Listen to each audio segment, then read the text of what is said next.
রমজান মাসে আর যদি না পারেন এক প্লেট খিচুড়ি মসজিদে বানাই দেবেন, এক প্লেট খিচুড়ি আপনার লাগা গরু পাঠাই দিবেন, একটা এটি মিসকিনের গরু পাঠাই দিবেন, একজন বিধবা মহিলার করে পাঠাই দিবেন। নবীজি বলেন সারাদিন রোজা রাখিয়া যে পরিমাণ সওয়াব হয়, রোজাদারকে ইফতার করাইলে সেই পরিমাণ সওয়াব হয়। বেটা ভাই আমি আর ইফতার করতাম না, আমি ইফতার করলে সারা সওয়াব লাগবে। তো আমরা নেশা করে রাখুন সওয়াব নাই, আমরা তো সারা জীবন মানুষের করে হয় আসা না মিশা। ঘটনা এমন নয়, ঘটনা এমন নয়। আপনি যদি কোনো মানুষকে ইফতার করান, সারাদিন রোজা রাখিয়ে যে পরিমাণ সওয়াব হয়েছে, এই সওয়াব আল্লাহর পক্ষ থেকে আপনাকে আলাদা দিবে। রমজান মাস আসলে ইমানদারের মুমিন ব্যক্তি রিজিক বাড়ি যাবে, বাড়েনি? আপনি কল্পনা করতে পারবেন না, আপনি জানেনও না যে আপনার ঘরে কতটা আইটেম হয়েছে, আপনি নিজেও জানেন না। আটটা দিয়ে দেখবা, বুঝলাম না এত সুন্দর পেঁয়াজি খানো হয় না, কত সুন্দর সালাদ খানো হয় না। আল্লাহ বিষয় মুমিন ব্যক্তির রিজিক বাড়ি যায়, রমজান আসলে মুমিনের রিজিক। এই জন্য আমরা 20 রাকাত তারাবির নামাজ পড়বো ইনশাআল্লাহ।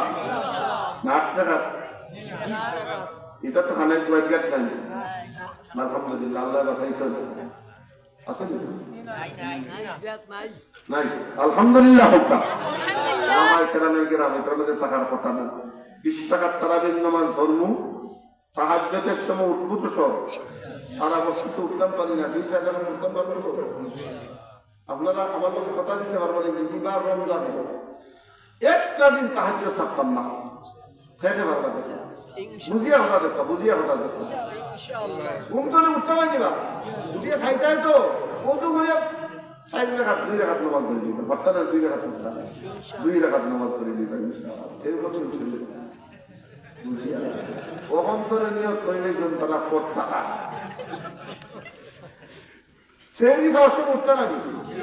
এই সময় ইচ্ছা করলে 10 মিনিট আগে উঁচু করিয়া 2 রাকাত নামাজ ধরা যাইব না, অত করিয়া সময় আল্লাহর কাছে কই দিবা, যুবক তোমার ব্যথা তো বিদেশে লন্ডন যেটা, কানাডা যেটা, সুন্দর বউ ভাইটা যেটা দরকার সারা আল্লাহর কাছে করবা।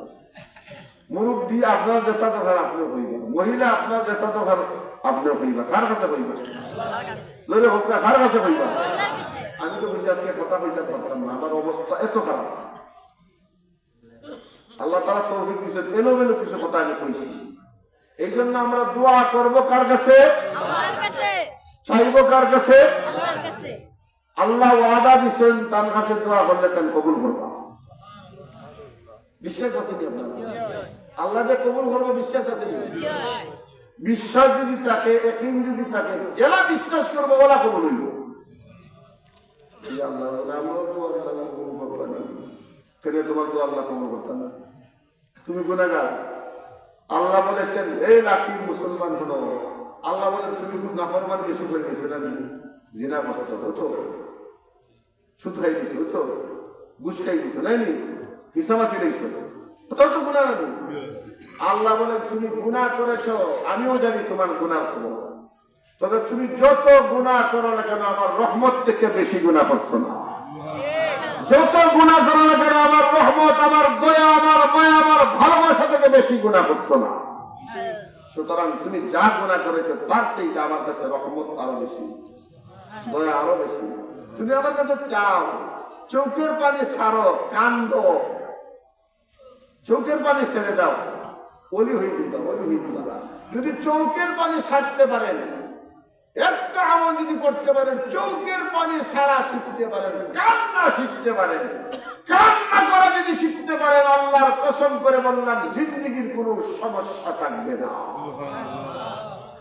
দুনিয়ার সমস্যার সমাধান হয়ে যাবে, আখিরাতের সমস্যার সমাধান হয়ে যাবে এক ফোঁটা চোখের পানির বদলা। পারবো তো আমরা আল্লাহ দরবারে কাঁদতে? 1.5 ঘন্টা হয়ে গেছে, আলহামদুলিল্লাহ।